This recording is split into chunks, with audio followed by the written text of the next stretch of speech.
Question 3. We've got a particle moving anti-clockwise in a circle at constant speed.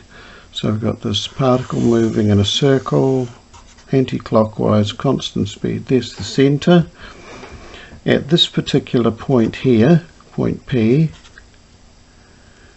indicate the direction of the velocity, V, its acceleration A at that point. So let's have a look. It's travelling at a constant speed, so it's not speeding up as it goes around. Because velocity has got a size and a direction, the actual direction is changing. At this point it's instantaneously travelling in this direction with velocity v. Later on, when it gets over to here, it's travelling at the same speed but a different direction. It's got a velocity here, a separate velocity, velocity 1, velocity 2. So what's the direction of the velocity at point P? The direction of the velocity at this point is in that direction there, and we can see that that's at a tangent to the circle at that point. A tangent to the circle, that's the direction of the velocity. What then is the direction of the acceleration?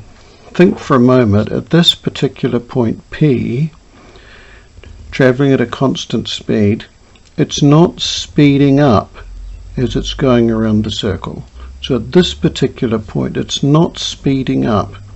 It doesn't have an instantaneous acceleration at that point, because if it did, it would be going faster and faster as it goes around. So at this point here, there's no acceleration in the direction of the velocity.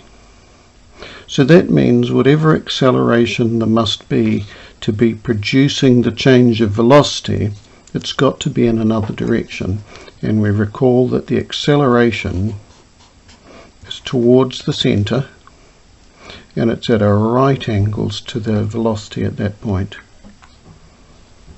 Because the acceleration is at a right angle to the direction of movement, to the velocity, then there's no speeding up as it goes around. But this acceleration here changes the direction of the velocity as it goes around the circle. Question 4. The position of an object travelling in a circle at constant speed was recorded every 0.2 seconds as shown in the diagram. So we've got this object here travelling around in a circle at these points W, X, Y, Z. The mass of the object was 2 kilograms, mass equals 2.0 kilogram, and the radius of the path, the radius is 0.8 meters. So we've got this 0.8 meters particle travelling around in a circle. Comment on the correctness of the following statements.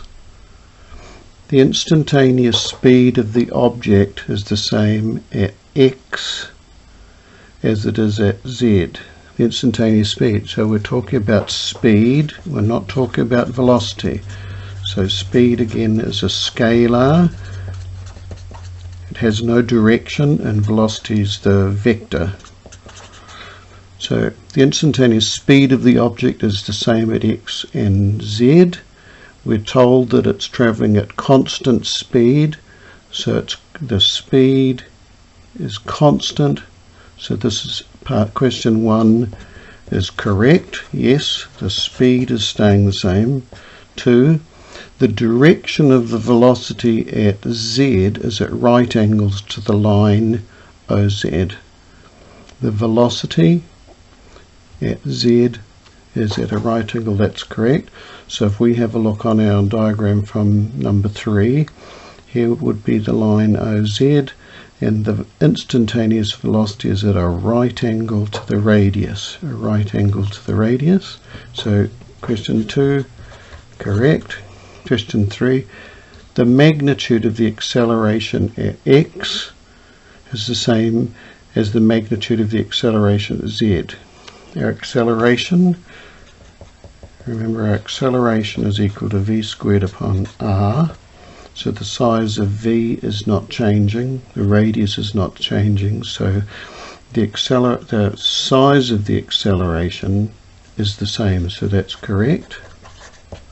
Number 4, the accelerating force acting on the object at W is directed at right angles to the line OW. Here's the line OW, saying, is the acceleration at a right angle in this direction? Is it in this direction? No, it's not. The acceleration is directly towards the center, so it's not at a right angle. So 4 is incorrect. Number 5, the direction of the acceleration at x and z is directed towards the center of the circle. That's correct. Remember, look at our first picture. If the acceleration was at a right angles to this radius line, at a right angles, then at this instant this particle would be speeding up. It's not speeding up, therefore the acceleration is not at a right angle. The acceleration is along the radial line and it's directed towards the center. 4b, calculate the frequency of revolution for the object. The frequency, the way I approach it is I start with the equation frequency is equal to 1 over the period. So we need to find the period, is the simplest way to find it. The period is the time for one revolution. So using our equations, speed equals distance divided by time, then we will have time is equal to speed divided by distance. Now in the particular case of an object going in a circular motion, the time taken that's most convenient to us is the time taken for one revolution exactly. The time taken for one revolution is the period. So we can write the period is equal to the speed divided by the distance. Well, what's the distance of that the particle travels during one period? Is the circumference of the circle. So we can say that the period is equal to speed divided by the distance, which in this case is the circumference, 2 pi over r. So we can solve this for the period and come back here and calculate the frequency. Or if we want to be tricky, we can actually substitute the period. The period is equal to then 1 over frequency. We can substitute that for period directly in here. But we'll just do it this way first for the moment. The period is equal to the velocity divided by 2pr. Let's look at velocity then. How do we work out the velocity? We can see from the diagram that it goes in 0.2 of a second. It goes from w to x, 0.2 of a second x to y, 0.2 of a second to go from y to z. So we can say 0.2, 0.2, 0.2, 0.6 seconds, it goes 60 degrees. 0.2 seconds, sorry, 0.6 seconds, it moves through. Can you hear the rain outside? Moves through 60 degrees. To go one revolution is 360 degrees, so that's 6 times that. So the time there for one revolution,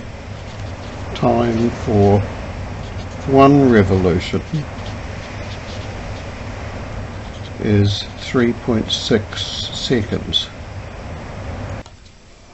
If it takes 3.6 seconds for one revolution, we can say the period t is 3.6 seconds, and the frequency equals 1 upon t, 1 divided by 3.6 equals 0.28 Hertz. And given that we have a period of 3.6 seconds, we can now calculate the velocity using t equals v over 2 pi r. The time taken for one revolution is equal to the speed divided by the distance for one revolution. Rearrange, v is equal to 2 pi rt, which is equal to 2 pi times 0.8 times 3.6 is equal to 1.4 meter per second. And again, velocity, we have our units. So that's question 4. We'll do some more later on.